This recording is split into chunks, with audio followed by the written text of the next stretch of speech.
Welcome to the Dynasty Dugout Show, a podcast covering all things minor league baseball. Get a front row seat to the action with everything you need to know about the future stars of Major League Baseball. And now, here's your host, Chris Clegg.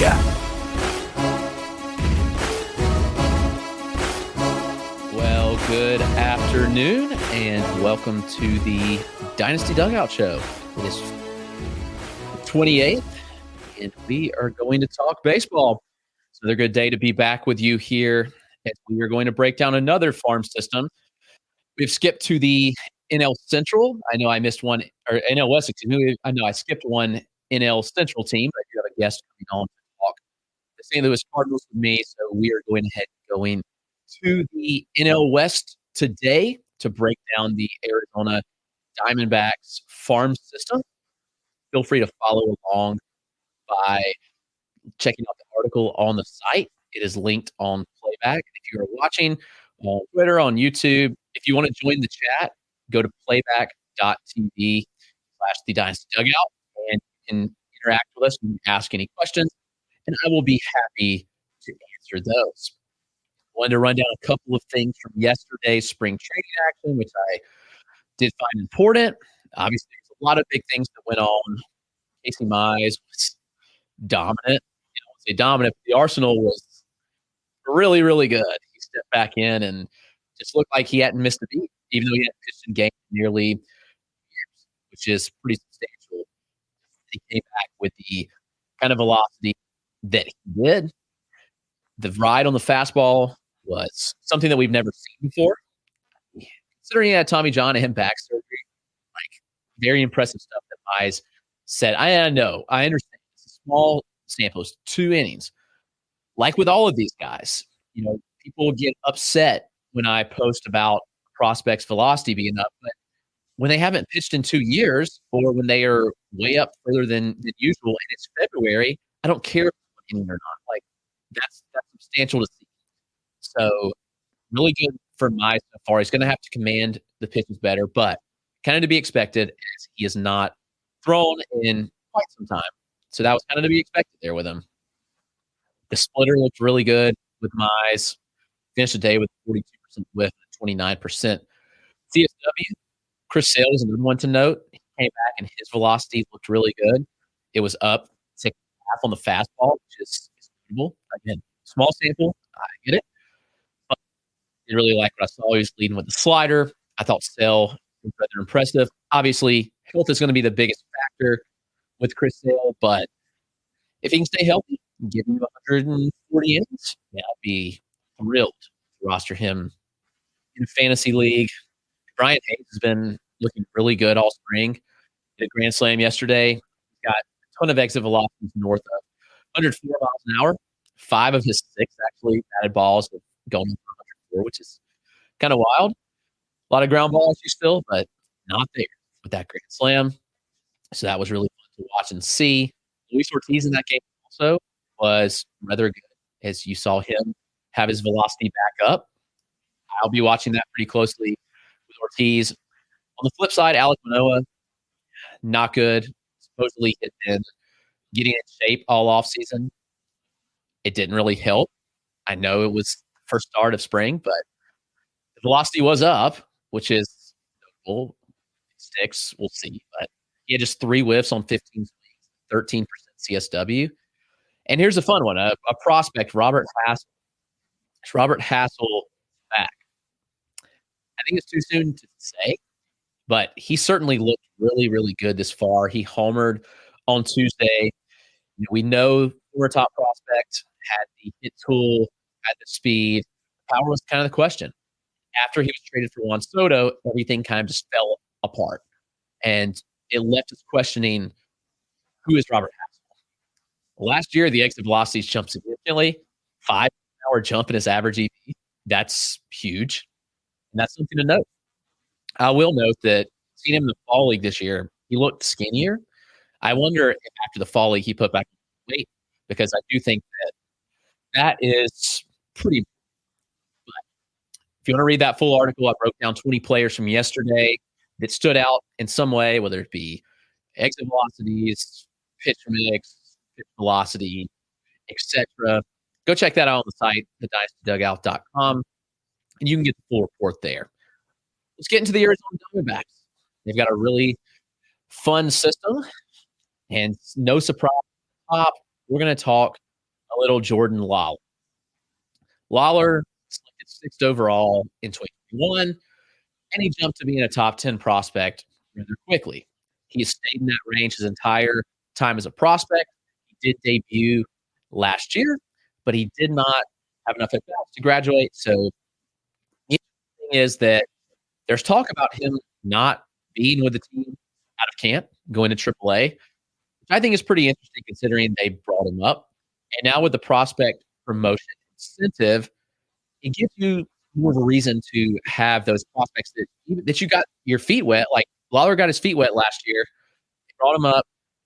I know the results weren't great, but there is still so much more to like with Lawlar. Between AA and AAA last year, 278, 378, 496 slash, 20 home runs, 36 stolen bases. Through the first 2 months of the season, though, this is what's notable. First 2 months, 165 average, 299 OBP, 68% contact. And after that, the contact jumped 10 percentage points to 78%. Slash line jumped to 325, 416, 565. So Lawlar made major strides after those first 2 months. Contact was there, power was there. I mean, he posted a 9th percentile exit velocity right around MLB average, slightly below at 103. MLB average is like right at 103.5. So we saw some stuff there that really liked. We'll watch a little bit of Lawlar to see a swing here. This is back from AA, if I'm not mistaken, against the lefty. Easy oppo power. He's got just easy power to all fields. And I know power's not the sticking tool here. Like he's got the hit tool, he's got the speed, he's a good athlete. But watch the swing and watch him just be able to put the ball the opposite way. He didn't try to do too much with anything on the outer half. He hit it where it was pitched. He's got good hands, quick hands at that, pretty good bat speed. So when I look at Lawlar, I'm looking at a player that I think should be a consistent 2020 threat. Probably still more than that. He's checking with 70 grade run times in his minor league career, 76 stolen bases, caught just 11 times. So that's notable. I think that if Lawlar does start in the minors, probably not going to be down very long.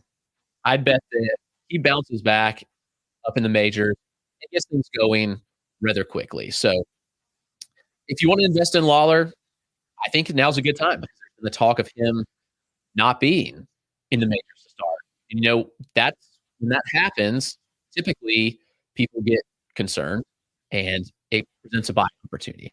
And I think that's what's going to happen here with Jordan Lawlar personally. But this next guy I've been asked about a lot this offseason, and maybe I'm still a touch high on it. That is Drew Jones, who has been one of the hardest players to evaluate.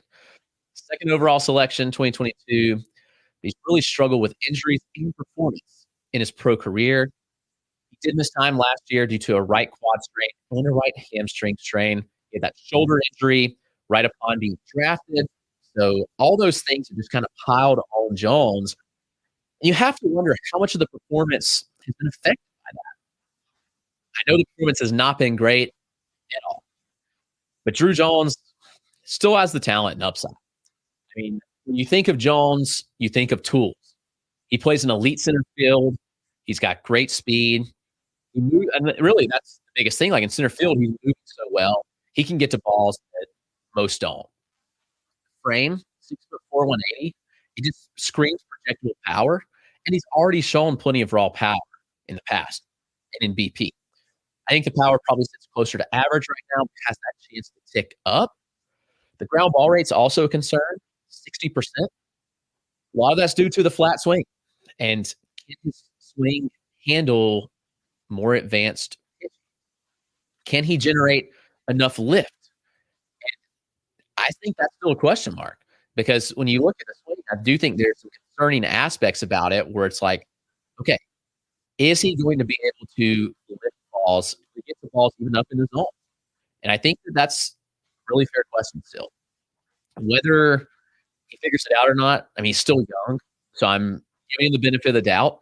I'm not like all the way out on 3 zones by any means, but I am more concerned, especially because the contact rates that we saw, sub 70% last year, left a lot to be desired.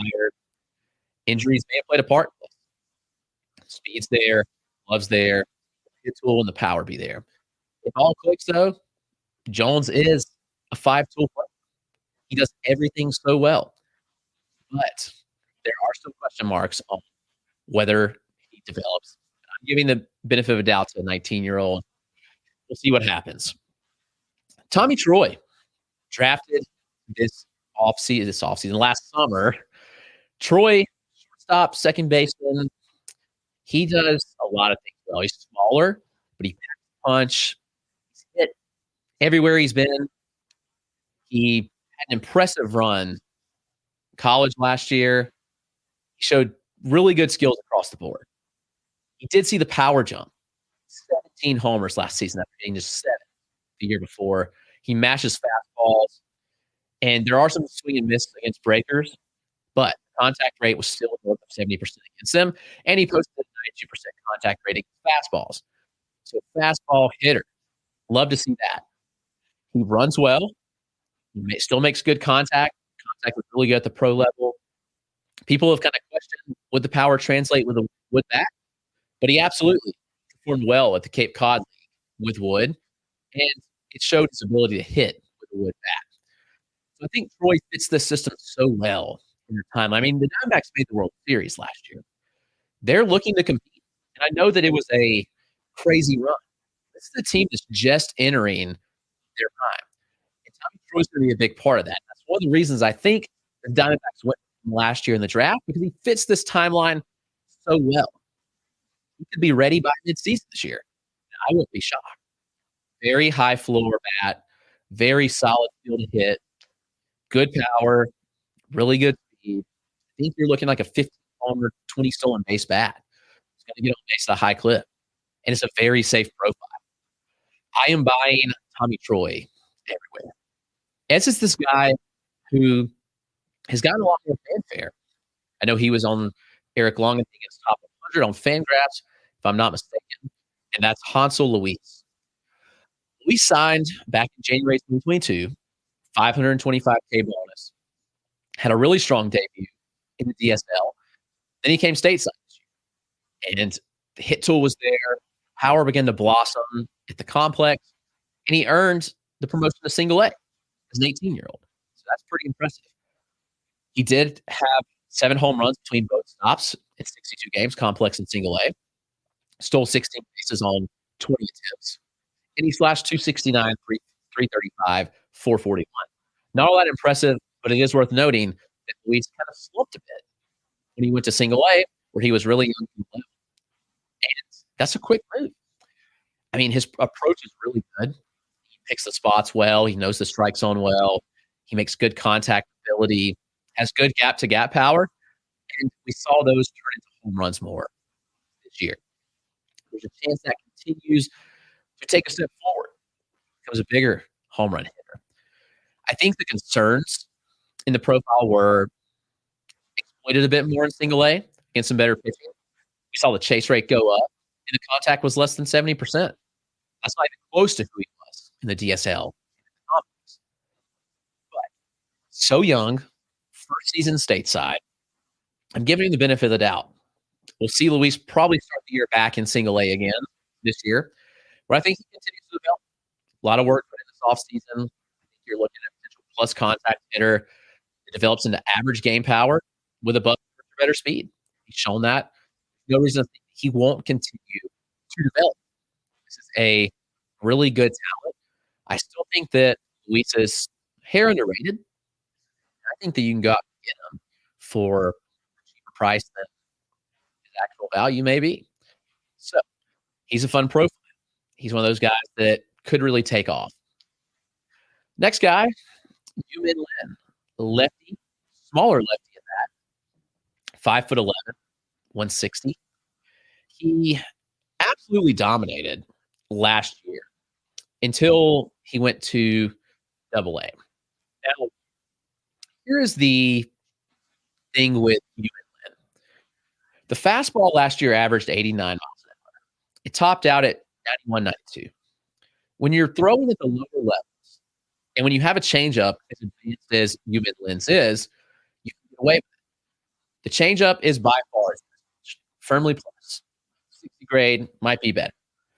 But when I look at changeup heavy guys without much else, without a firm fastball to rely on, usually those guys struggle as they move up levels.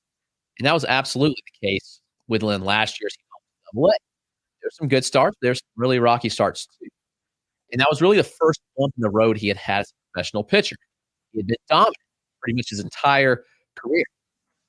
So here's the thing, though. Lynn pitched on Monday, and Lynn was atrocious on Monday, to say the least.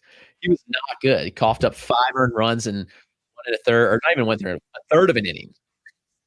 5 earned. But apparently the fastball was sitting 92 to 94. And I mentioned it was topping out at 92 last year. That's something to watch. It's early, small sample, but if the fastball does tick up with Lynn, the changeup's really good. I do think that the slider needs to continue to develop. We shall see, but you certainly like a pitcher that's sitting 92 better than 89. He's young, he's smaller.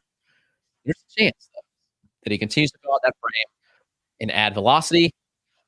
Maybe we see that. We'll see as the season progresses. Ultimately, what happens in the season. See his career progress. Is it up to all spring? Is it up during the early part of the season? Then yes, I'll be encouraged. Let's get a couple draftees this year. Jack Hurley, outfielder from Virginia Tech. The question with him was, how much would he hit? There's really flashy tools with Hurley. He's very athletic, handles all pitch types well. He's very aggressive. Has some swing and miss. Strong career at VT. Posted a slash line of 321, 411, 603. 37 homers, 18 stolen bases, and 154 career collegiate games. And upon being drafted, 3rd round this past summer, he really hit the ground running. Spent most of his time in high A. Slash 293, 341, 415. Homer and 6 stolen bases. The interesting thing is, he only chased 25% of pitches and made contact at a 75% clip. But then step into pro ball, and while the results were good, the contact rate 65%. High chase rate. Somewhat concerning. But the exit velocities, really good.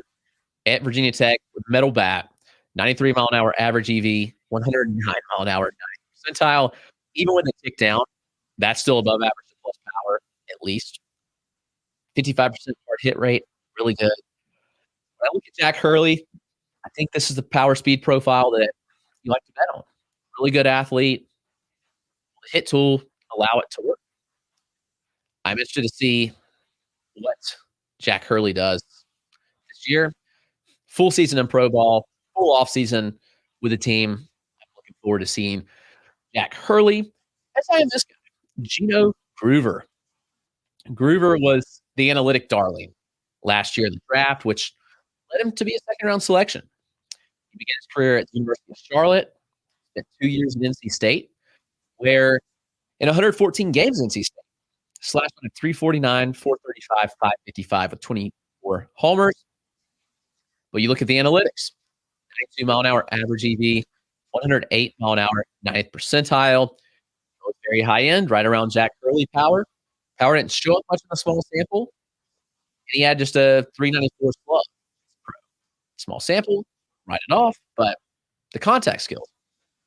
92% contact rate on pitches in zone, chasing at a low 23% rate. While at NC State, that's pretty valuable. And then as a pro, 85% overall contact. That's notable as well. Groover's a high floor bat. I'm curious to see what the EVs are like consistently with the wood bat. I think that'll be pretty telling. But gonna hit for average, gonna get on base. I really like Gino Groover a lot. And there's a trend with the Diamondbacks draft last year. A lot of college guys that were analytic darling. So that's certainly something to watch with him. There's some other things behind the scenes I wonder, like why the power was up in college, but no worries there. We'll see what he progresses like as a pro and what the EVs look like with Wood. But again, Groover, still somebody I like. Another arm, Dylan Ray. Ray was a fourth rounder in 2022 out of the University of Alabama. He took a massive step forward last year, 2023. 99 innings, over 22 starts, 3.81 ERA, 123 strikeouts, and 32 walks. He went to Double A at the end of the year, and the results were not great, but he had one start where he allowed 9 earns. That really inflated the season-long ERA, especially that Double A line. So the results overall were pretty good. Looking at mid-90s fastball, fluctuates start to start, but slider sits near 90, not mid-90s. That would be ridiculous. Sits near 90 miles an hour, and a changeup that I thought progressed very well this year, showing nice fade, nice step.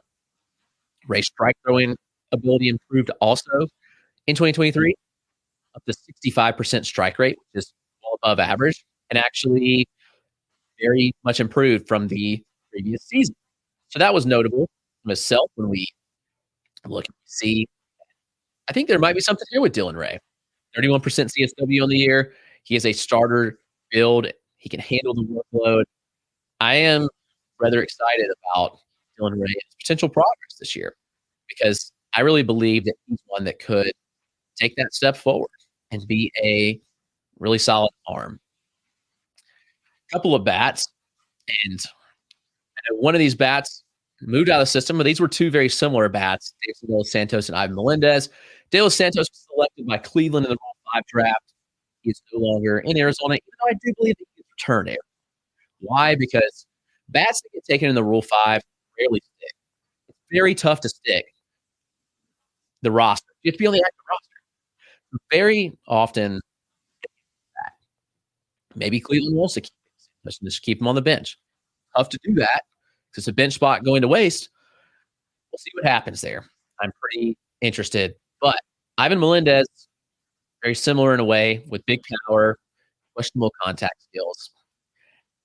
After seeing Melendez again live in the NFL, I just really wonder if he can make it work. The power's undeniable. 70 grade pop, like no question. The EVs were off the charts. And velocities as high as 116 last year, 9th percentile, near the top of all minor leaguers. But he had a 64.5% contact rate, which is not good. Anything below 70, not great. Closer to 70, the better. But you get below 65%, we're really not there at all. I mean, he is just a storied player. He's got the nickname, the Hispanic Titanic. I mean, he's always mashed home runs his entire career. 32 home runs in Texas in 2022. Won the Golden Spikes Award, best player in the country. I mean, all the hype and flash is there because when he connects, he's doing serious damage. But he's not making enough contact today. 64.5% will have to improve a ton to be relevant. So I have my question marks about Ivan Melendez, contact, and how that all plays out. But I think that's still to be determined. Maybe he develops it, but I think contact skills are one of the harder skills to develop. A couple of young guys that I'm really excited about. Ruben Santana, 750K bonus guy in 2022. He's hit some. Spent the entire 2022 summer in the DSL and last year at the complex. Posted a 316 average at both stops. Combined slash between them of 316, 409, 466. He did tap into a little more power this year, which was notable. He's 18 years old. Hit 4 home runs, which, okay, but that was across 52 games. He had 20 extra base hits. I fully expect some of those doubles to turn into home runs. He's young. He has a strong frame. He has an explosive swing. Data suggests that he's hit all pitch types well. And typically we see these younger players really struggle with breaking balls. And that may be the case as he sees more advanced breaking balls as he moves up. Right now, the data's pretty good. He's actually a decent runner. Does that stick? We'll see. Because I think he can still fill out this frame and be more of a power guy. But 22 stolen bases, only called twice in 95 pro games so far. I still like Santana's ability to develop into a 20-plus home run bat. He does it with good contact and potentially really good OBP. So Ruben Santana is one that honestly I wasn't high enough on until I was reviewing and writing up the system in November. I called on Santana. I was like, okay, I really, really like what I see. And the data really looks good underneath the hood. Another young kid, Christopher Torin, second baseman, 18 years old last year. Honestly, not that dissimilar of a mold to Hansel Luis. Smaller, signed in 2022, strong contact skills. He had a really good showing in the DSL 2022, 333, 465, 434, 12 extra base hits. Past year, stateside, played the complex, played the single A, and it was mixed bag of results. But in 65 games, he had 4 homers, and he had a slash of 272, 369, 354. Torin does have really good OBP skills. You watch him, and he has a good eye at the plate. The power hasn't been there right now. I'm not sure how projectable it is. He's like 5'10", 155. So I still have some question marks about the power. Torin does have good speed. He's going to swipe some bags. He's been very successful stealing bases. And we'll see now in full season ball, ultimately, what that looks like. What does the contact look like against in a full season, a full year at full season ball? Still to be determined, but I still like Christopher Torin a good bit. As I do this arm, Ricardo Young, he is very electric righty, 6'4", 180, got just big stuff. He's got a very low release height. He hides the ball really well. His sinker gets really nice movement on it, especially from that release spot. Like, it's very tough to pick up. Sitting low 90s right now, but I do believe that it's possible to add velocity because look at the frame. 6'4", 180. There ain't no reason he couldn't add 20 pounds of muscle to it and add several ticks to that fastball. Slider is nasty. Firmly a plus pitch, major sweeping action, absolutely devastates hitters with really good horizontal separation between the sinker and the slider. His fast arm still changed up well, even though I still think that that's a lagging pitch, still needs development. You look, it was pretty interesting. He got better as the season went on, but in single A, he had a 4.33 ERA across 81 innings, 105 strikeouts, 34 walks. And then he jumps to high A, and while a smaller sample, 22 2/3, 1.19 ERA. That's really good. And I mentioned, as the season went on, Jan got better. He struck out 51 batters in his last 7 starts, 36 innings. And over those 36 innings, a 1.01 ERA. Really good stuff there. I believe that someone to keep a really close eye on this year. He could really vault up rankings significantly. AJ Pitch is one who impressed me a ton in the Arizona Fall League. I really didn't expect to go into it liking him. Like, I had obviously seen him on film, hadn't seen him in person, and that was the first time. But when I saw Vukovic, I saw a pretty impressive athlete for his size. Good frame, good athleticism, had a really big arm, and he played a really good center field, actually. Third base, but he was playing center field. Looked really good. He matched 24 homers last year, 48 extra base hits across 115 games in Double-A. And that's last with 263, 334, 85. He showed good plate approach, walked, but there was some strikeout issues. So obviously that's something to be concerned about with the strikeouts. From a power perspective, though, very athletic frame, generates a ton of power pretty easily, has good exit velocities, but he puts the ball on the ground too much, for one. He had a 50% ball rate last year, and the contact rate is 69%, and aggressive approach, swinging 50% pitches. So obviously there's talent with Vukovic, but the question is, can he lift the ball enough? Can he make enough contact? Close eye on that, but I do think Vukovic is a really good athlete. So I had to watch really closely. This next guy is about as divisive as they come at this point, and one I've got a lot of questions about this offseason. That's Christian Robinson. Obviously, Robinson was a very hyped and touted prospect. He signed for $2.5 million in 2017, which feels like forever ago at this point. He quickly rose to the top of prospect rankings. There were off the field issues, obviously. He couldn't get the work visa, and he didn't play in game for more than 3 years. Pretty substantial. He hadn't played since 2019, and he comes back this year.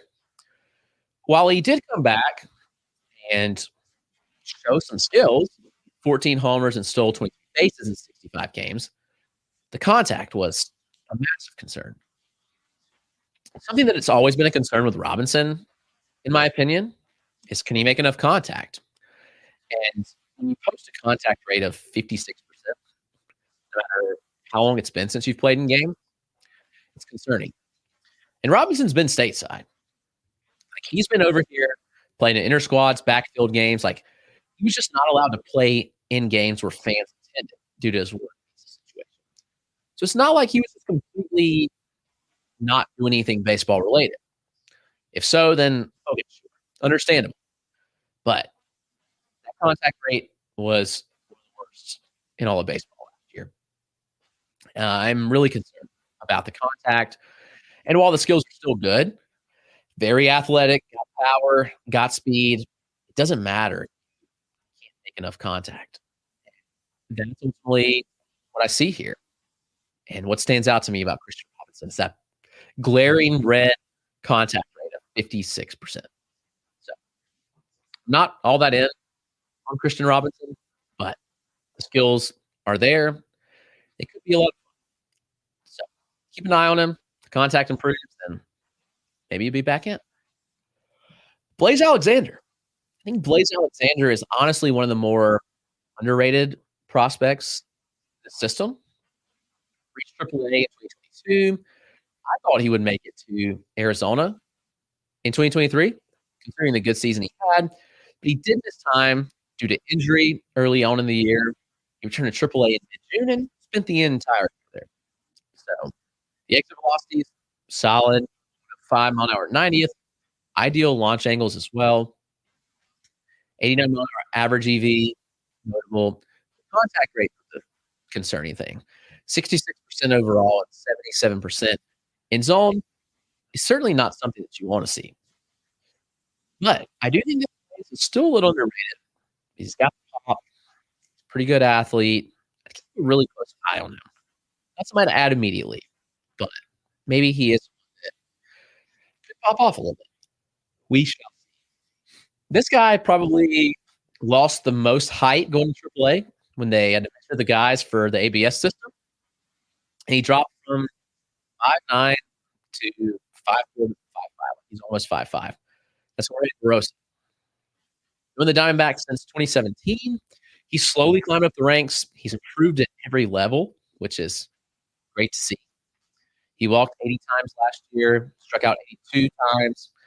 Really low chase rate, 87% in zone contact. Those are both really good numbers. Overall, 79%. Really good contact. The power is the question. At a 101 9th percentile exit velocity. So that in itself is a bit of a question. And you look at height. I don't see many guys that are that short make it to the bigs. And I know that it's not a knock on anybody. It just is what it is. Jose Altuve's of the world are the exceptions, not the rule. I hope that Barossa can be a factor. I think he makes the majors. He's got good OBP skills. He's going to steal bases, got good instinct from the base path. Pretty strong in the outfield as well. So, something to watch there with him. The next guy I love, and I hope that he bounces back in a big way. That's Landon Sims, who was a dominant college reliever for 2 seasons in 2020 and 2021. And then he moved to a starter's role in Mississippi State. He's looking absolutely incredible. But Tommy John surgery ended his season after just 3 starts. But the D-backs liked him enough to where it took him 34th overall still, which speaks a little bit of how they value and loved. Stuff was certainly there with Landon Sims. So you were last year, he made 13 starts, command, but he did still miss bats. Fastball was sitting mid-90s with good IVP numbers, mid-80s sweeper, really good pitch as well. And I read some pretty good reports about him this offseason. So I'm curious to watch him pitch and see what happens. Because if Sims gets back on the right track, and he's now about a year removed of having been healthy. So if he does bounce back and is healthy this year, I think there could be something here. Landon Sims. He is a very, very fun arm to watch with really, really good stuff at that. So we'll keep a close eye on him, but the stuff's there. I think the fastball, slider, plus changeup still a developing pitch. And worst case, like he's already proved he can be an elite closer in college. High leverage an opportunity, but I do think they give him a chance to start. I really do. Bryce Jarvis, he struggled a lot in the minors last year. He had a 5.08 ERA between double and triple A. And he moves to the majors. He's really good over 23 innings. There were walk issues. That improved in the majors. I don't know. It's a very interesting profile and one to watch here. Fastball, most used pitch, mid-90s, below average IBB, average horizontal movement. It's not a whiff pitch by any means. 12% whiff rate, which is not good at all for a fastball, but similar range in the minors too. So both levels that there were those issues. Slider, really good pitch. Misses a lot of bats. 38% CSW last year in the minors. That's spectacular. Changeup shows really good depth and fade. I think that it's probably his second best pitch to the slider, but it sits in a similar velocity band. You want to see him have 3 velo bands right now. Really only 2. Strike going still the question mark. 60% last year. He did jump in the majors, small sample. But Bryce Jarvis could be one to watch. Talk a little Gian Zapata. He is a very fun name. I know he was the second highest signing bonus in the 2023 international class next to Jeremy Rodriguez, who they traded to New York for the Mets. Zapata got a $950K bonus. He shined DSL, 9 home runs, 254, 364, 522 slash. 18-year-old with a 6'4", 195-pound frame, so a lot of projection. Really good athlete. The length does give him some kind of long levers. He's got some long arms. There is some swing and miss. He had 29% strikeout rate in the DSL, which is not good. But he does particularly know how to take a walk. We'll see if that sticks coming stateside, but I'm intrigued by Zapata, I'm being honest. He's above average or better runner, good range in center field. The aggressiveness, obviously, is something that we'll need to see toned down a bit, but the aggressiveness in the field on the base pass were really good. He ran well. He stole bases. I'm pretty intrigued by the power upside here and what Zapata might bring to the table. So keeping a close eye on Gian Zapata. Caden Grice, drafty last year, 2-way guy out of Clemson, pitcher, first baseman, big pop, 18 home runs last year at Clemson with 307, 411, 618 slash. He did strike out 27% of the time, walked 11% of the time at Clemson. He's a 6'6" lefty, big exit velocities, big time power, but he hits the ball on the ground far too much. He hits the power, 18 home runs in the last year speaks for itself at Clemson. On the mound, looking at like a low 90s fastball with a decent run, 15 inches horizontally, slider, upper 70s, 12 inches sweeping action, changeup, mid 80s, low spin, good depth, fade, average 13 inches of fade. I thought it played pretty well. Off his fastball, If I had to guess, Bryce probably is going to be a hitter long term. He's probably a bullpen arm as a pitcher. We'll see. I like both profiles enough where they can try one or the other. I'd be okay with it. So keep a close eye on Caden Grice, a local guy who I got to see a couple other names to hit on real quickly. First one is Grayson Hitt, a left-handed pitcher out of the University of Alabama. He's a fun arm. You look at the success that Alabama's had some guys, but hasn't really panned out. Obviously, several of them have been injured most of their career, but I'm keeping a close eye on Grayson Hitt. He's a low 90s fastball, sitting around 92 last year, 16 inches of IVD, only 3.5 inches of horizontal movement. It's interesting. The slider, pretty good pitch, high spinner, decent sweeping action, about 6 inches. Has really good depth to it. So I like to see that. The curveball, mid-70s pitch, good depth, more sweeping action than the slider. Actually, pretty similar numbers, negative 9.7 IVB, 9.2 inches of horizontal movement on curveball. You don't change up very often, so I'd be curious to see if he looks to develop a changeup, but he gets to a cutter, kind of bridge the gap. It was a 87-mile-an-hour cutter with pretty decent shape. So it's not flashy, but I think that he can be like I don't know, average arm. He's a starter. Maybe he goes to the pen. I'd be watching him pretty closely, see what his development looks like. A couple of catchers, JJ Orazio is one, and Christian Sturda, both catchers that I keep an eye on here. See what happens. I have Blake Walston still. I feel like he's been around for a while. Justin Martinez is actually a really good bullpen arm, so I'd watch out for Martinez. I think he could make an impact this year in that bullpen. More than talented in that big fastball. Really like what I've seen there. Gilbert Diaz, pitching prospect. He's somebody that's a little older. He is 23 now. Last year's age 22 season. He was really good in Double A, actually. Spent most of the year in high A, but he jumped to Double A. Pretty good. So Gilbert Diaz is a name to know and keep an eye on in this system. A couple of other names real quick. Kevin Sim, third baseman, who they drafted this past year, who I like a decent bit. I don't know. The system has some talent.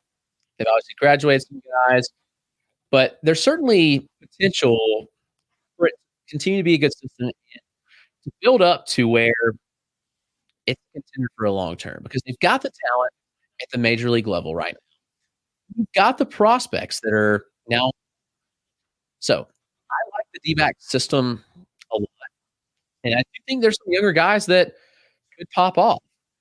I'm thinking I'm looking at like a Belty Rivera, somebody to watch pretty closely. I like him a decent bit. Could move up some boards. I think Landon Sims could pop off and move up. I think JJ Orazio is one that can move up. Zapata could be a huge riser in this system. I really hate they got rid of Jeremy Rodriguez, because I like Jeremy Rodriguez a lot. Now we get to see him shine in the Mets system. So obviously, that's one that, maybe they regret trading again. It's all worked out. They did add Christian Mena this offseason, who I talked about. So Mena came over to the Dominic Fletcher trade. I talk about him because I do really like Mena a lot. He was somebody that early on just really caught my eye in the season, like really good stuff.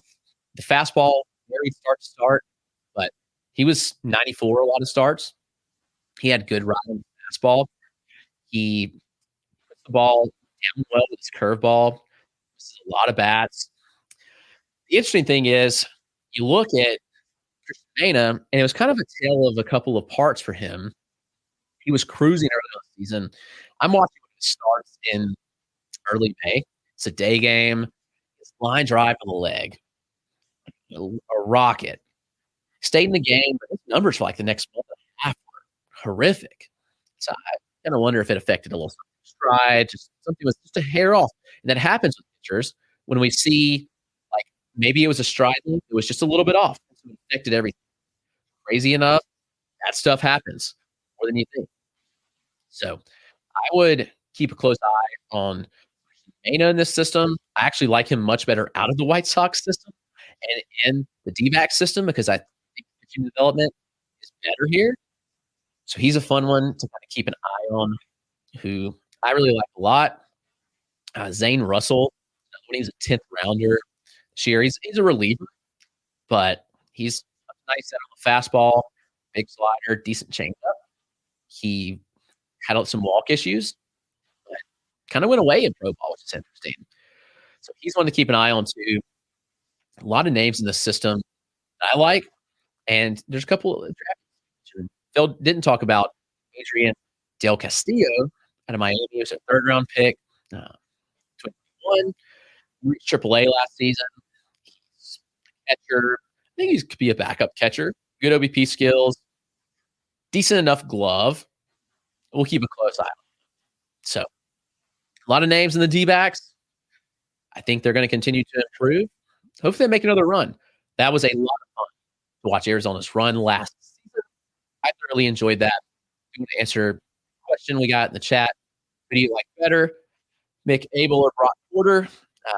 Not really the D-backs, but yeah, I prefer Abel still, even though I think Brock Porter could surpass him. Abel's stuff is there.